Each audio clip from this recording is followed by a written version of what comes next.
ঢাকা দক্ষিণ সিটি কর্পোরেশনের মেয়র হিসেবে বিএনপি নেতা ইশরাক হোসেনের শপথ নিতে আর কোনো বাধা নেই, এমনটা জানিয়েছেন তার আইনজীবীরা।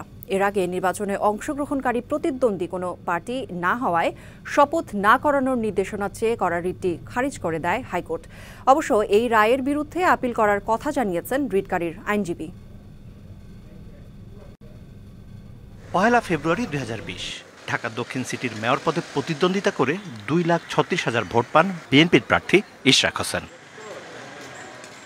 তবে নির্বাচন কমিশন ঘোষিত ফলাফলে তিনি পরাজিত হলে ওই ভোট বাতিল চেয়ে আবেদন করেন ইশরাক। 5 আগস্ট পরবর্তী সময়ে ওই আবেদনের সংশোধনী এনে নিজেকে বিজয়ী ঘোষণা করার আবেদন করলে তা মঞ্জুর করে নির্বাচনী ট্রাইব্যুনাল। এর পরিপ্রেক্ষিতে 27 এপ্রিল নির্বাচন কমিশন গেজেট প্রকাশ করে ইশরাক হোসেনকে মেয়র ঘোষণা করে। গ্লিটারের টুইন লেমন ও অ্যান্টিব্যাকটেরিয়াল ফর্মুলা বাসনকে চকচকে জীবাণুমুক্ত করে আমাদের দেয় গ্লিটার গ্যারান্টি। অবশেষে 17 দিন পর ইশরাককে শপথ না করানোর নির্দেশনা চেয়ে হাইকোর্টে রিট করেন এক আইনজীবী। টানা 2 দিনের শুনানির পর বৃহস্পতিবার ওই রিটের আদেশের দিন ধার্য করে হাইকোর্ট। বৃষ্টির বাধা উপেক্ষা করে উচ্চ আদালতে নামে বিএনপিপন্থী আইনজীবীদের ঢল। একসময় বহুল আলোচিত রিট খারিজ করে দেয় উচ্চ আদালত।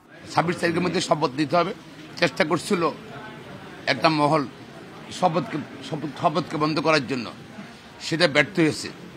শপথ নিতে দেরি করালে আদালত অবমাননা হবে বলেও সতর্ক করেন আইনজীবীরা। তো আজকে এটা প্রমাণিত হয়েছে যে আইনি প্রক্রিয়া ইশরাক সাহেবকে মেয়র হিসাবে শপথ নিতে এই সংশ্লিষ্ট মন্ত্রণালয়ের আর কোনো বাধা থাকলো না। যদি তারা আজকের পরে শপথ নিতে বাধা প্রদান করে আদালত অবমাননার শামিল হবে। তবে হাইকোর্টের আদেশের বিরুদ্ধে আপিল করার সিদ্ধান্ত জানান রিটকারীর আইনজীবী।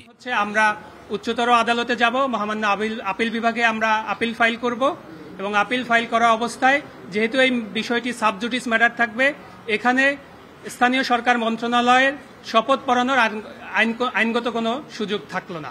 আপিলের পর অবশ্য আদালতের পরবর্তী সিদ্ধান্তের অপেক্ষায় থাকতে হবে দুপক্ষকেই। Mizan Ahmed, DBC news, Dhaka.